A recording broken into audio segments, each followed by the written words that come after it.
খবর শুনছেন WM Bangla news channel থেকে। দেশ ও বিদেশের খবর শোনাবো আপনাদের। যদি নতুন হয়ে থাকেন তাহলে চ্যানেলটিকে সাবস্ক্রাইব করবেন।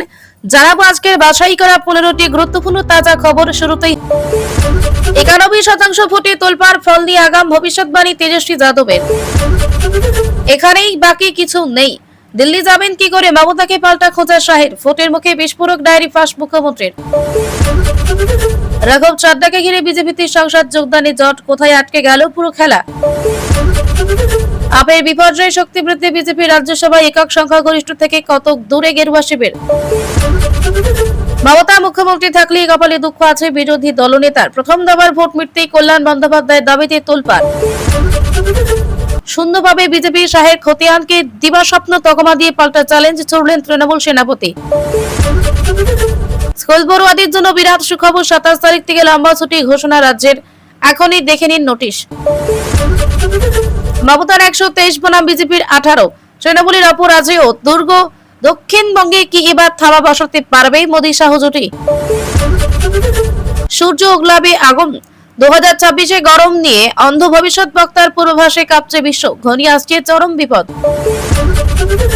বিজেপি জিতলে বাংলার কুর্সিতে কে খোলসা না করলেও বড় ইঙ্গিত দিলেন শাহ। সোনা কেনার সুবর্ণ সুযোগ, লক্ষ্মীবাড়ি অনেকটা সস্তা হলুদ ধাতু। এক নজরে দেশের সব বড় শহরের দাম। আজকে চরম দুর্দিন, প্রশান্ত মহাসাগরে দানবীয় শক্তি বাড়াচ্ছে এল নিনো। ভারতের জন্য কি অপেক্ষা করছে মহামারী ও খরা?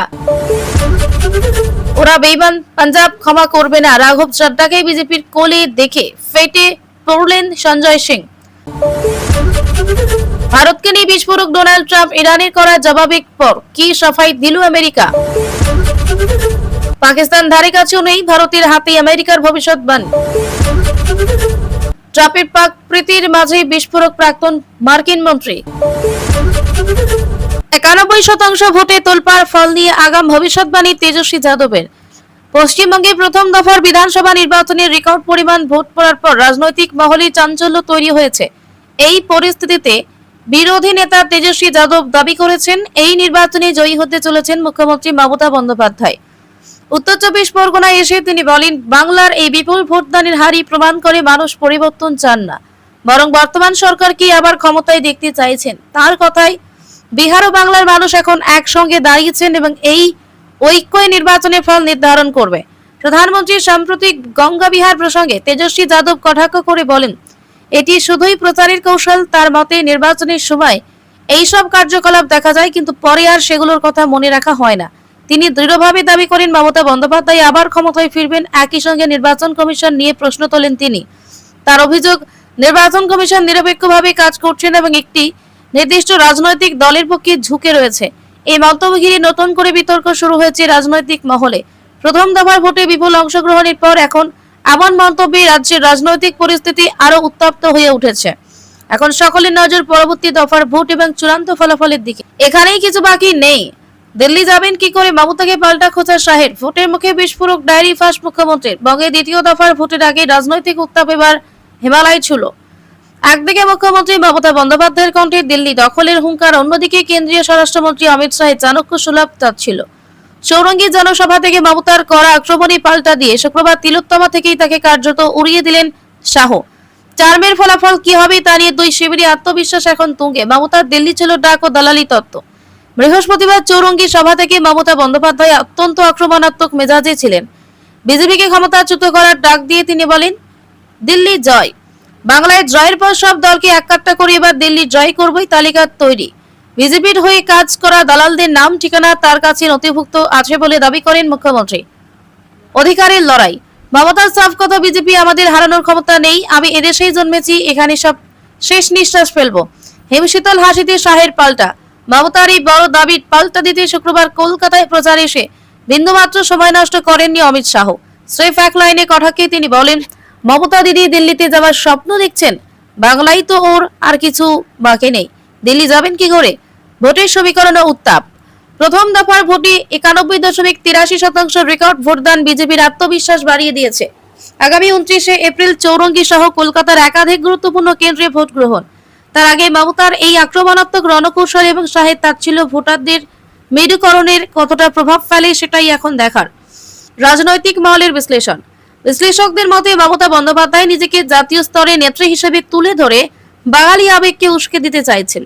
অন্যদিকে শাহ বোঝাতে চাইছেন যে তৃণমূলের পায়ের তলা থেকে বাংলার মাটি সরে গিয়েছে।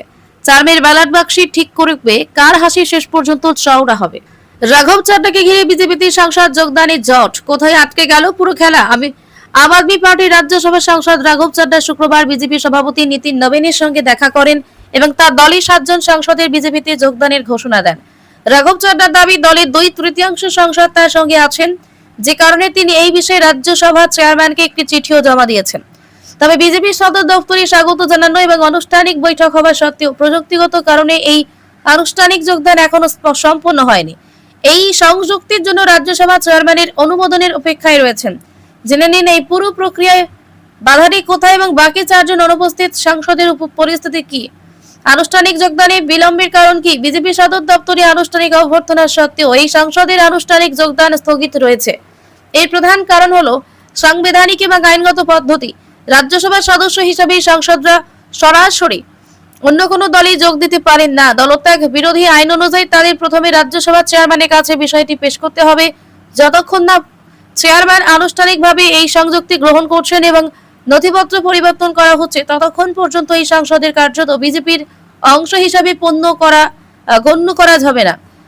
2/3 সাংসদের সমর্থন দাবি করার গুরুত্ব এবার পুরো প্রক্রিয়ায় রাঘব চাড্ডা 2/3 সংসদের সমর্থন দাবি করাটাই সবচেয়ে গুরুত্বপূর্ণ শর্ত। সংবিধানের 10ম তফসিল অনুযায়ী যদি কোনো বিধানসভা দলের অন্তত 2/3 সদস্য অন্য দলের সঙ্গে একীভূত হওয়ার সিদ্ধান্ত নেন, তবে তাদের সদস্যপদ বাতিল করা হয় না। রাজ্যসভার এএপির মোট 10 জন সাংসদ রয়েছেন, যার মধ্যে 7 জনের যা 66%-এরও বেশি সমর্থন এই একীভূতকরণকে বৈধ করার জন্য আইনত প্রয়োজন। চেয়ারম্যান এখন এই স্বাক্ষর এবং দাবির সত্যতা যাচাই করবেন। 4 জন সাংসদের অনুপস্থিতি নিয়ে সন্দেহ। এই ঘটনার পরিপ্রেক্ষিতে আলোচনার একটি গুরুত্বপূর্ণ বিষয় হলো দাবি করা 7 জন সাংসদের মধ্যে মাত্র 3 জন প্রকাশ্যে উপস্থিত হয়েছিলেন। সাথী মালিকওয়াল, হরভজন সিং, রাজেন্দ্র গুপ্ত এবং বিক্রমজিৎ সাহরে উপস্থিত ছিলেন না। তবে রাঘব চাড্ডা স্পষ্ট করেছেন যে সমস্ত সাংসদের স্বাক্ষরিত একটি চিঠি চেয়ারম্যানের কাছে জমা দেওয়া হয়েছে। তিনি যতক্ষণ না এই সমস্ত সাংসদ ব্যক্তিগতভাবে তাদের সম্মতি নিশ্চিত করছেন, পরিস্থিতি অনিশ্চিত থাকতে পারে। বর্তমান পরিস্থিতি ও ভবিষ্যৎ অভিমুখ আপাতত রাঘব চাড্ডা এবং তার সহকর্মীরা চেয়ারম্যানের কাছে তাদের আবেদন জমা দিয়েছেন এবং এখন সিদ্ধান্ত চেয়ারম্যানের হাতে। যদি চেয়ারম্যান এই আবেদন অনুমোদন করেন, তাহলে রাজ্যসভার বিজেপির সদস্যপদ বাড়বে এবং সভায় আপের প্রভাব কমবে। অন্যদিকে যদি এই প্রক্রিয়ায় কোনো আইনি ত্রুটি পাওয়া যায়, তাহলে এই সংসদের সদস্যপদ ঝুঁকির মুখে পড়তে পারে। আপের বিপর্যয় শক্তি বৃদ্ধি বিজেপির। রাজ্যসভায় একক সংখ্যা গরিষ্ঠতা থেকে দূরে থেকে গেরুয়া শিবির। জাতীয় রাজনীতিতে চাঞ্চল্যকর সংসদীয় রাজনীতিতে কার্যত নিশ্চিহ্ন হয়ে গেল আম আদমি পার্টি। একযোগে আপের 7 সাংসদ গেরুয়া শিবিরে যোগ দিলেন। অরবিন্দ কেজরিওয়ালের হাত ছেড়ে গেরুয়া শিবিরে নাম লেখালেন রাঘব চাড্ডা। সাথী মালিওয়াল, হরভজন সিং, অশোক মিত্তাল, সন্দীপ পাঠক, রাজেন্দ্র গুপ্তা, বিক্রম সাহানিরা। ফলে রাজ্যসভায় শক্তি অনেকটা বেড়ে গেল। এনডিএ সার্বিকভাবে আগেই সংখ্যাগরিষ্ঠতা পেরিয়েছে। এবার রাজ্যসভায় এককভাবে নিরঙ্কুশ সংখ্যাগরিষ্ঠতার পথে বিজেপি। 245 আসনের মধ্যে বিজেপির হাতে ছিল 106 জন সাংসদ। এনডিএ সম্মিলিত আসন সংখ্যা 139, যা বাজেট ফিগারের চেয়ে অনেকটাই বেশি। এবার সেই সংখ্যাটা আরো অনেক বাড়লো। আপের 7 সাংসদ যোগ দেওয়ায় বিজেপি এককভাবে পৌঁছে গেল 113 আসনে।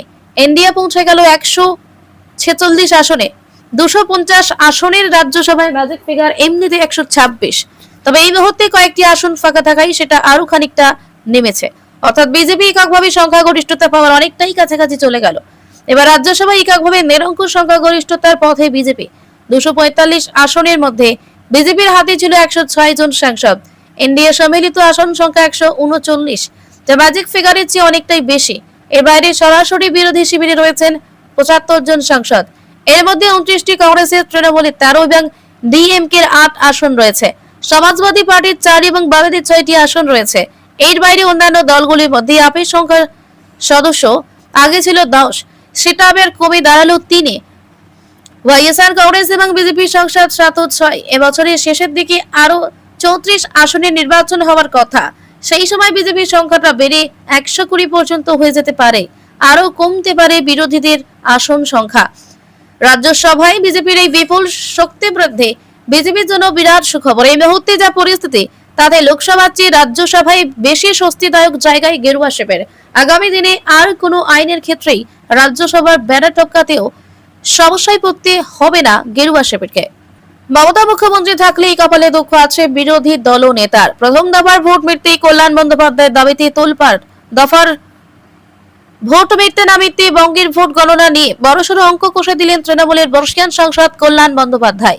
শুক্রবার দিল্লি সুপ্রিম কোর্টে বাংলার একটি মামলার শুনানি শেষে সংবাদ মাধ্যমের মুখোমুখি হয়ে তিনি যে দাবি করলেন তাতে রাজনৈতিক মহলে রীতিমতো শোরগোল পড়ে গিয়েছে। কল্যাণের নিশানায় এবার সরাসরি নন্দীগ্রামের বিজেপি প্রার্থী তথা বিরোধী দলনেতা শুভেন্দু অধিকারী।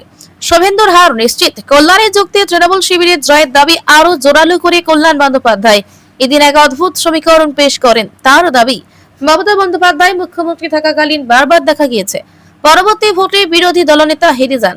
সেই ইতিহাস মেনেই এবার নন্দীগ্রামে শুভেন্দু হারছেন, আর আমরা তৃণমূল 110-এর বেশি আসন পাব। শান্তিপূর্ণ ভোট নিয়ে সুপ্রিম প্রশংসা।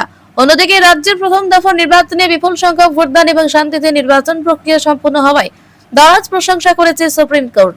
শুক্রবার এসআইআর মামলার শুনানিতে প্রধান বিচারপতি সূর্যকান্ত এবং বিচারপতি জয়মাল্য বাগচির বেঞ্চ জানায়, নির্বাচন কমিশন প্রশংসনীয় কাজ করেছে। শীর্ষ আদালতের গুরুত্বপূর্ণ নির্দেশ। শুনানি চলাকালীন সুপ্রিম কোর্ট আরো কয়েকটি বিষয়ে নির্দেশ দেয়। উত্তপ্ত বঙ্গ রাজনীতি। প্রথম দফার ভোটে 91% বেশি ভোটদান নিয়ে যেমন সব দলই আশাবাদী, তেমনি কল্যাণের এই শুভেন্দু বিয়োগ নিয়ে দাবি বিজেপি শিবিরকে কতটা চাপে ফেলবে তা নিয়ে চলছে কাঁটা ছেঁড়া। চার্মের ফলাফলে কল্যাণের এই অঙ্ক মিলবে নাকি শুভেন্দু অধিকারী তার গড়ে আধিপত্য বজায় রাখবেন, সেদিকেই তাকিয়ে তিলোত্তমা।